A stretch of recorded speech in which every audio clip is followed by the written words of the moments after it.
Une descente au cœur des ténèbres, d'une nouvelle à l'Apocalypse.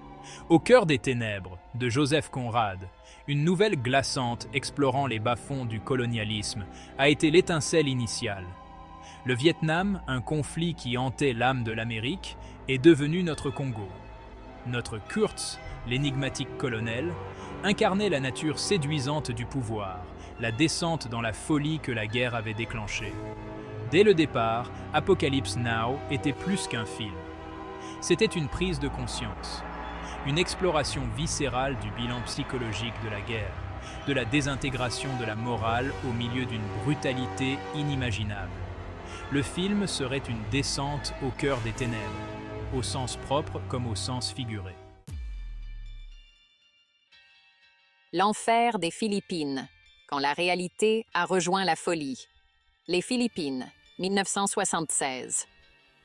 Nous cherchions à capturer l'intensité brute de la guerre du Vietnam, sa chaleur accablante et la menace constante de la violence. Nous l'avons trouvé, mais pas comme nous l'avions imaginé. La jungle, notre scène cinématographique, est devenue un champ de bataille à part entière. Le typhon Olga, une force de la nature aussi impitoyable que n'importe quel ennemi, a ravagé nos plateaux. Des mois de travail, réduits à néant en un instant.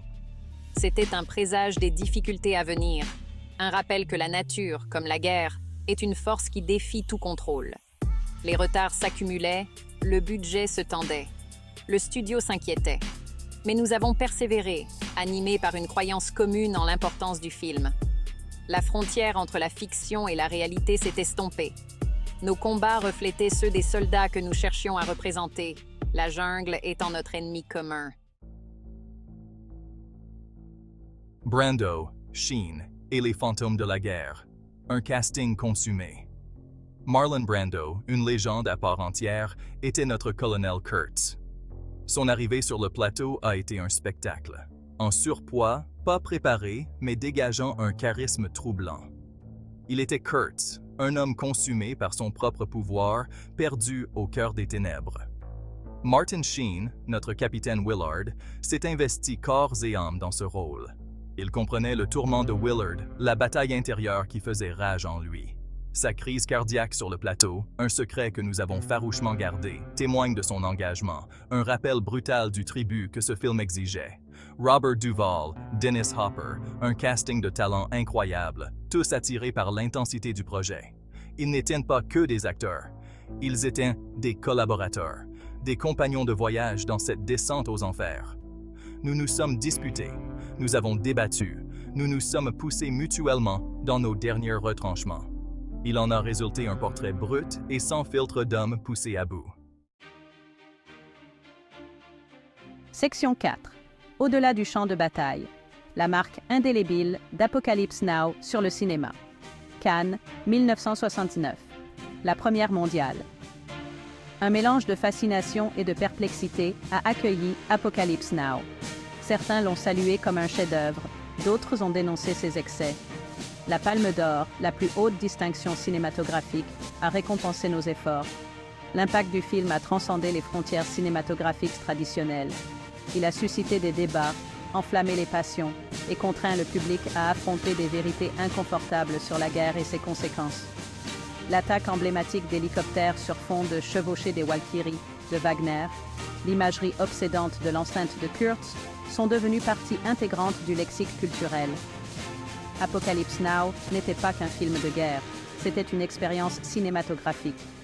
Il utilisait le son et la fureur, le silence et la contemplation pour traduire le chaos et le bilan psychologique du conflit. Il a remis en question les structures narratives conventionnelles, reflétant les psychismes fragmentés de ses personnages. Section 5. Les échos de la guerre.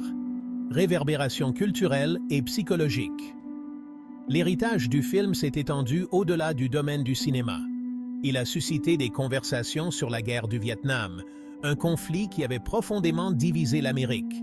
Les anciens combattants ont vu leurs propres expériences reflétées dans le réalisme sans faille du film, tandis que d'autres étaient aux prises avec les complexités morales qu'il présentait.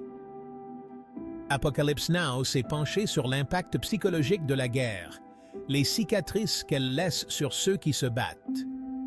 Il explorait les thèmes du syndrome de stress post-traumatique, de l'ambiguïté morale et de la désintégration de l'identité, des questions qui ont trouvé un écho profond auprès des anciens combattants comme des civils. L'influence du film s'est fait sentir dans la musique, la littérature et l'art. Il a inspiré d'innombrables autres œuvres qui ont cherché à appréhender l'héritage de la guerre et son impact durable sur la psyché humaine. La pertinence durable d'Apocalypse Now. Des décennies après sa sortie, Apocalypse Now reste une référence en matière d'excellence cinématographique. Ses thèmes de la guerre, de la folie et du côté obscur de la nature humaine sont toujours d'actualité. Le film sert de rappel brutal du coût humain de la guerre. Son message est intemporel, la guerre est un enfer, et ses cicatrices sont profondes.